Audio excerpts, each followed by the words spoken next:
I need this. This is what I need. Look at that.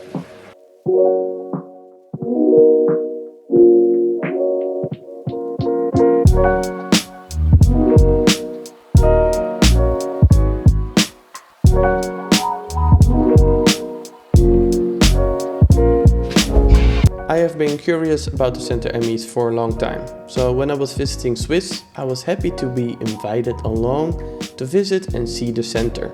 Centre Emys holds about 3,000 turtles, so for a reptile and especially turtle lover like me, it was a great place. The organization exists for over 25 years, but this facility is quite new and was built in 2018. In the basis, the center provides a home for turtles that are either giving up by their previous owner, or a lot of them have actually been found walking around in Switzerland, and a small portion come from confiscations.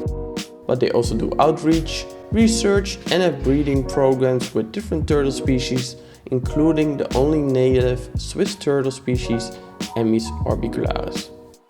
Let's start by taking a look on the inside of the building, where you can find several aquariums and concrete and plastic ponds holding a whole array of turtle species.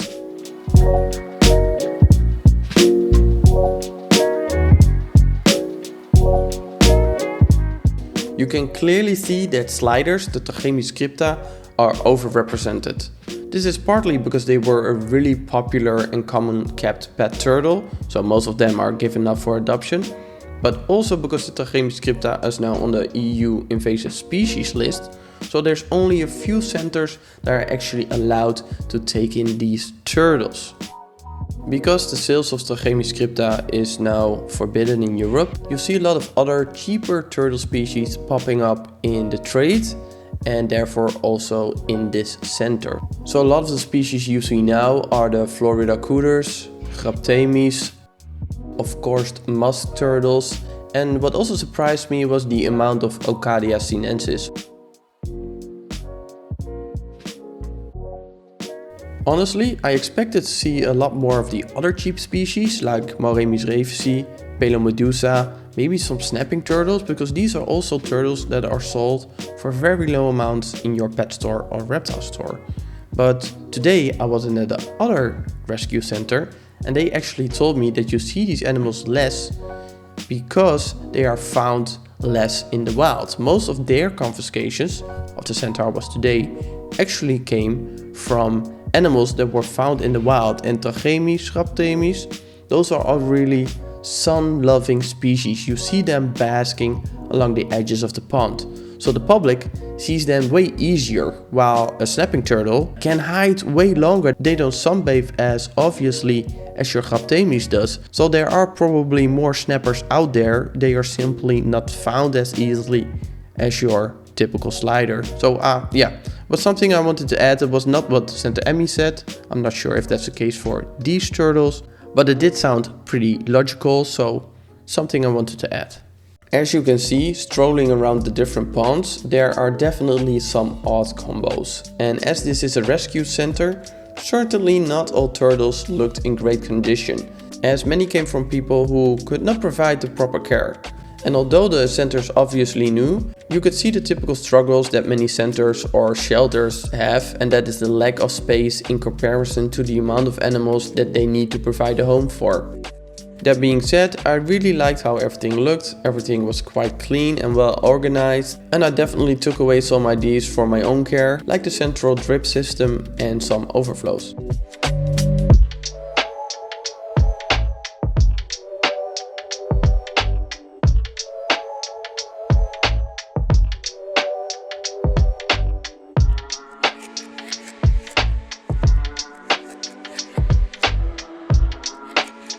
Next to all the pretty common species that you can find in most places, they also had some very rare species, like the Hamilton spotted turtles and these Rhode Island snake necks.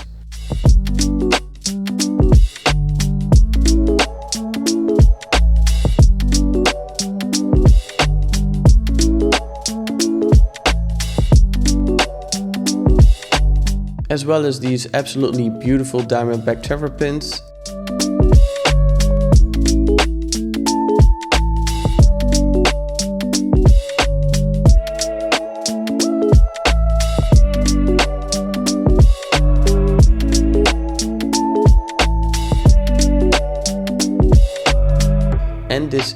impressive Apollona ferox, the Florida softshell turtle, which was of course housed separately for good reason. There's also a second floor where the general public is not allowed, and here the sort of private collection is based. Here I definitely took away some ideas for my own care, but that's for another video. As a reptile and especially turtle keeper, it was really cool to see some of these very rare and uncommon species.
Now, time to move outside where you can actually get a much greater idea of the amount of turtles that this center holds. It was great weather, almost too great for the camera, but it was therefore ideal to see all of the animals being active.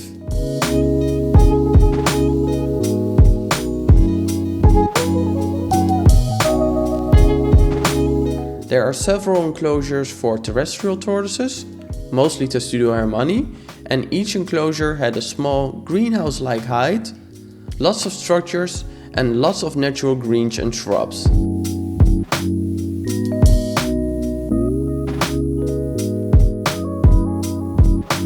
What I thought was really smart was the way the fencing was done. There was like this dug-in barrier, which was an old road fence, and there was simply a fence around it, but that was about it. And because there was a hill in the middle of the enclosures, if animals wanted to dig, they often dig into the hill. So this way the animals would dig into the enclosure and not along the sides trying to get out.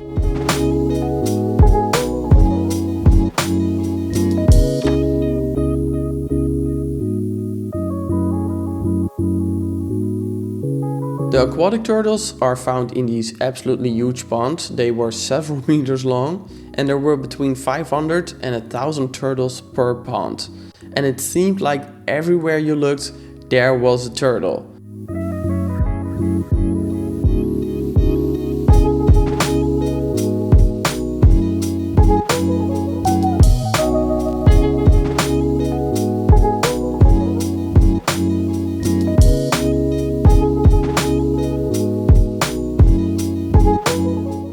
The ponds were naturally filtered and there was an overflow system, so there is a water change when it rains or when it is mechanically added.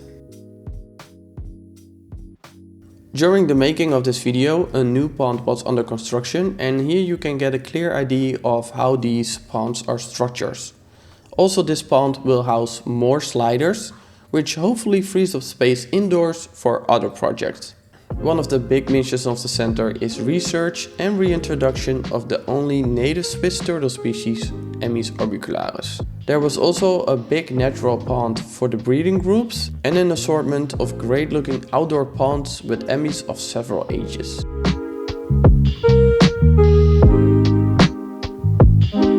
Although these ponds were made of concrete, all looked very well and very natural with all the natural vegetation and land areas. To protect the animals from any predators, there was also fencing all around the enclosures, making sure everybody was safe.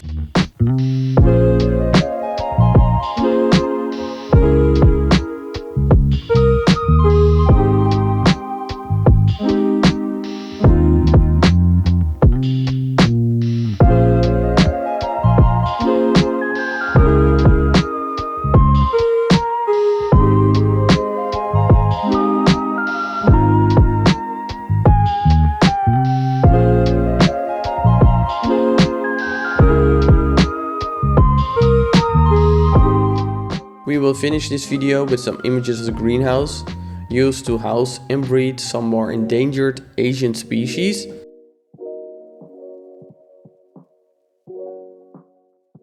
And again, I am taking away some ideas like using the vegetation as your natural way to provide shade and to create a secure feeling for the animals.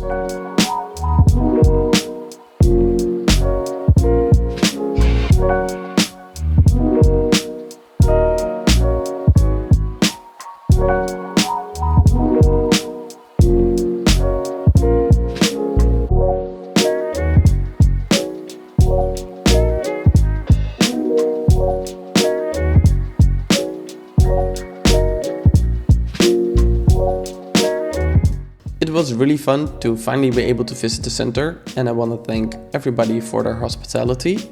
And you can really see that the center tries to make a positive impact. Everybody working there was talking a lot to all the visitors, which were quite a lot actually. They're only open on Saturday for a few hours, but still I was positively surprised by the amount of people who came to check out the turtles and the center. So this was really cool. And if you are curious about the center and want to know more, they are found in the western part of Switzerland. I will make sure that all the links are in the description. So if you're curious, you can check them out. And if you're ever close, I would highly recommend to visit this place.